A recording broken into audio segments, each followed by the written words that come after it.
11월 27일 금요일, 오늘의 말씀은 역대하 21장 2절부터 20절까지입니다. 우리는 계속해서 역대하의 말씀을 보고 있습니다. 아마도 매일매일 큐티를 함께 하신 분들은 감이 오시겠지만 전체적으로 이스라엘의 역사는 두 가지의 방향성을 가지고 있습니다. 하나는 하나님을 잘 경외하며 백성들까지 하나님께로 인도하는 왕. 다른 하나는 하나님과 상관없이 살아 백성들까지 위기로 내모는 왕. 모두 다 이 둘 중 하나이고 왕마다 더 구체적으로 그 악한 행적이나 선한 행적이 나옵니다. 오늘은 여호람의 이야기예요. 여호람은 누구죠? 매일 큐티를 하신 분들이라면 아실 테죠? 바로 여호사밧의 아들입니다. 여호사밧은 남유다의 왕인데 북이스라엘의 왕인 아합과 사돈지간이었어요. 바로 이 아들 여호람과 아합의 딸을 결혼시킨 것이죠. 문제는 결혼한 뒤에 여호람이 자기 아내가 아합의 딸이었기 때문에 아합의 길로 갔다라고 성경이 이야기합니다. 그래서 결국 그는 하나님 보시기에 악을 행하였습니다. 죽음의 길로 걸어간 것이죠. 저는 사실 개인적으로 이런 말을 싫어하거든요. 뭐냐면 여자가 집에 잘 들어와야 된다. 뭐 이런 거 있잖아요. 여자를 평가하고 여자를 비하하는 말 같아서 싫어해요. 왜냐하면 남자를 잘 만나야 여자 인생도 행복해지잖아요. 그런데 오늘 이 말, 여자가 집에 잘 들어와야 한다. 이 말이 여호람과 그의 아내 아합의 딸에게 아주 크게 해당되는 이야기인 것 같아서 이 말을 여기에 사용해 보고 싶네요. 자, 어쨌든 이러한 악의 길로 행하는 여호람에 대해 하나님은 어떻게 생각하셨을까요? 하나님께서는 멸하기에 마땅한 여호람, 그의 자자손손을 그냥 망하게만은 두시지 않습니다. 그 이유는 다윗과 언약을 세우시고 다윗과 그의 자손에게 항상 등불을 주시겠다고 약속하셨기 때문이죠. 그래서 여호람은 자신의 형제들을 다 죽였음에도 불구하고 그의 아들이 그 대를 이어 왕이 됩니다. 하나님께서 불쌍히 여기신 거죠. 그러나 어쨌든 하나님을 떠나 악한 길로 간 그의 대가는 8절 이하를 보니 에돔과 림나의 배반이었습니다. 에돔과 림나는 여호람이 다스렸던 남유다가 다스렸던 도시인데요. 에돔은 야곱의 형 에서가 조상인 족속이고 림나도 처음에는 가나안 성읍이었지만 여호수아 시대에 이스라엘 백성들이 차지했죠. 그러나 이제는 그곳에 살던 원주민들이 에돔과 림나의 그 도시들, 이 사람들이 여호람을 배반합니다. 그 뒤로 계속 쭉 두 도시는 여호람의 지배를 벗어납니다. 여호람이 하나님을 버렸기 때문이죠. 또 성경은 여호람이 구체적으로 어떻게 악을 행하였는지를 이야기합니다. 먼저 4절을 보면 그가 왕이 되었을 때 모든 아우들과 이스라엘 방백 중 몇 사람을 칼로 죽였죠. 근데 그 아우들이 나중에 보시면 엘리야가 이야기를 하는데 너보다 착한 아우들을 죽였다라는 표현을 해요. 이걸 봐서 아마도 그 동생들은 하나님을 경외하지 않았을까 이렇게 추측을 합니다.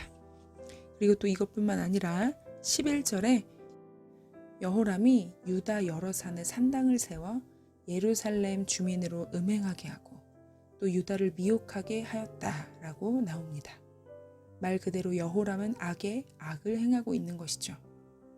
그런데 이때 12절 이하를 보니까 선지자 엘리야가 나타나서 하나님의 심판을 그에게 예고합니다. 14, 15절 읽어드릴게요. 여호와가 내 백성과 내 자녀들과 내 아내들과 내 모든 재물을 큰 재앙으로 치시리라. 또 너는 창자에 중병이 들고 그 병이 날로 중하여 창자가 빠져나오리라 하였더라. 예, 하나님께서 이제 모든 가족들 또 재물들을 칠 것이다 라고 말씀하신 것입니다. 치다는 히브리어로 나가프라고 하는데요.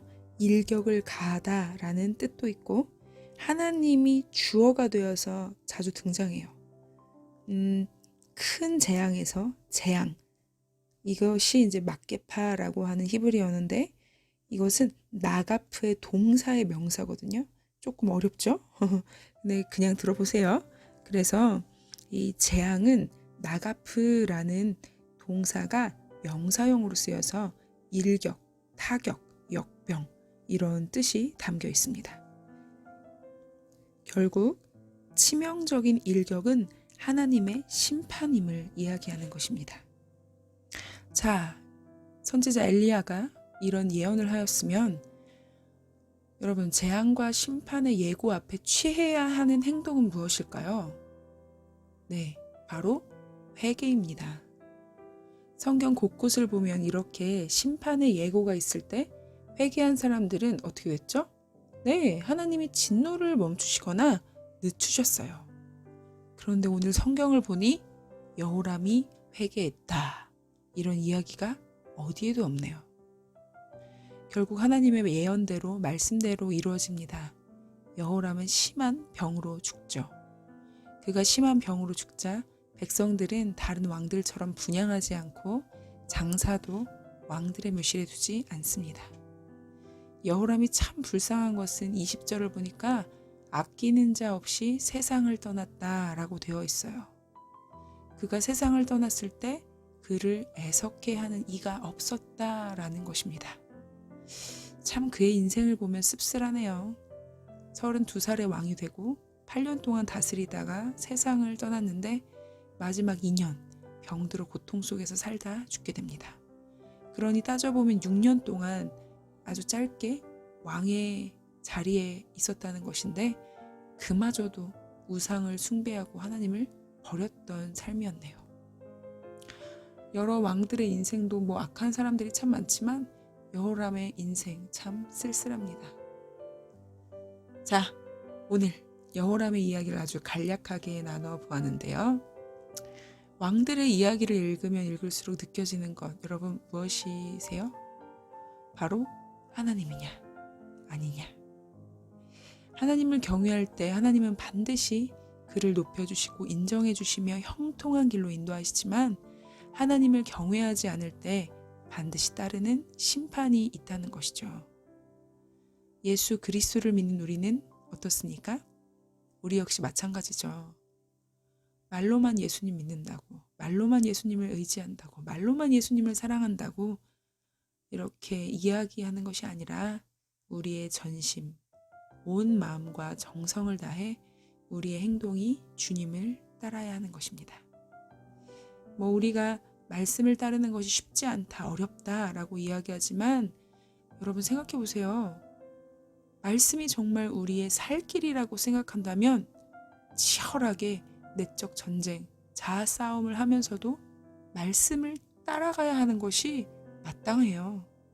말씀대로 살아야 하는 것이 너무나도 올바른 선택이며 최종적인 결론이 되어야 하는 것입니다.